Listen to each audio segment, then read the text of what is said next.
Hi friends, welcome back to our channel smart Pokshita. ఈరోజు మన recipe వచ్చేసి దొండకాయ ఫ్రై. ఈ దొండకాయ ఫ్రైని ఈజీగా 5 మినిట్స్లో ఎలా ప్రిపేర్ చేసుకోవాలో నేను చూపించబోతున్నాను ఫ్రెండ్స్. మీకు ఇది పెళ్ళిళ్ళల్లో ఫంక్షన్స్లో పెట్టే అదే టేస్ట్తో ఉంటుంది. నేను చెప్పే ఈ కొలతలు మీరు కానీ పాటించారంటే. ఇప్పుడు రెసిపీలోకి వెళ్ళిపోదామా? ఇప్పుడు ఒక 1/2 కేజీ దొండకాయలు అయితే తీసుకొని ఇలాగా శుభ్రంగా కడుక్కొని పైన కింద కట్ చేసుకొని ఇలా పొడవుగా కట్ చేసుకొని పెట్టుకోవాలి. ఇప్పుడు ఒక బౌల్ తీసుకొని దీంట్లోకి 2 టేబుల్ స్పూన్ శనగపిండి, 1 టేబుల్ స్పూన్ బియ్యం పిండి, మీకు కావాలనుకుంటే 1 టేబుల్ స్పూన్ మైదా వేసుకోండి. నేనైతే ఇక్కడ వేయట్లేదు. 1 table spoon salt, 1/2 table spoon కారం వేసుకోవాలి. మీకు కారం ఎక్కువ తినే వాళ్ళైతే ఎక్కువైనా వేసుకోవచ్చు.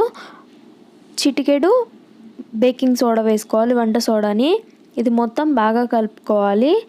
ఇలాగా బాగా కలుపుకున్న తర్వాత దీంట్లోకి ఒక 1/2 కప్పు వాటర్ అయితే పడతాయండి. 1/2 కప్పు వాటర్ని కొంచెంగా వేసుకొని బాగా కలుపుకోవాలి. పిండి అనేది పకోడీలు వేసుకుంటాం కదండి, ఆ కన్సిస్టెన్సీలోకి రావాలి. చూడండి, వీడియో క్లిప్లో చూపిస్తున్న విధంగా ఈ కన్సిస్టెన్సీలోకి వచ్చిన తర్వాత దీంట్లోకి ముందుగా కట్ చేసి పెట్టుకున్న దొండకాయ ముక్కలు ఉన్నాయి కదా, అవి కూడా దీంట్లో వేసుకొని బాగా కలుపుకోవాలి. మొత్తం దొండకాయ ముక్కలకి ఆ పిండి మొత్తం పట్టేటట్టు కలుపుకోవాలి. ఇలాగా మొత్తాన్ని కలుపుకున్న తర్వాత ఒక 2 మినిట్స్ అలా వదిలేయాలి దీన్ని. ఇప్పుడు డీప్ ఫ్రై కోసం బాండి పెట్టి దీంట్లోకి ఆయిల్ వేసుకొని, ఆయిల్ హీట్ అయిన తర్వాత ఒక్కొక్కటిగా వేసుకోవాలి చిన్నగా. మొత్తం కలిపి ఒకటేసారి వేసేసారంటే ముద్దగా వచ్చేస్తాయి. టేస్ట్ అనేది అస్సలు బాగోదు. అలా వచ్చిందంటే లోపల సరిగ్గా ఉడకవు కూడా అండి.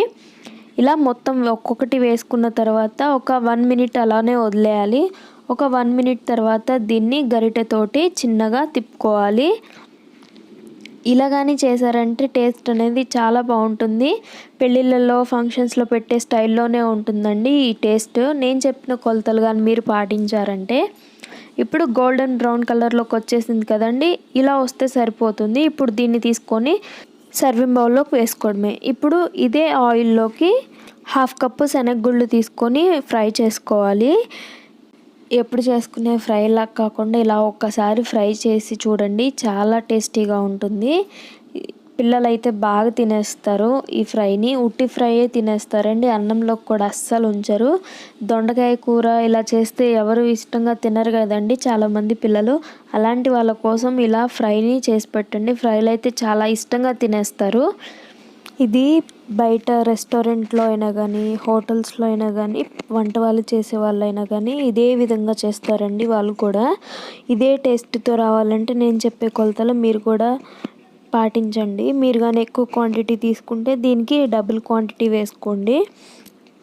ఇప్పుడు ఇవైతే గోల్డెన్ బ్రౌన్ కలర్లోకి వచ్చేసినవి. ఇప్పుడు ఇవి తీసుకొని ముందుగా వేయించి పెట్టుకున్న దొండకాయలు ఉన్నాయి కదా, దాంట్లోకి వేసుకోవాలి.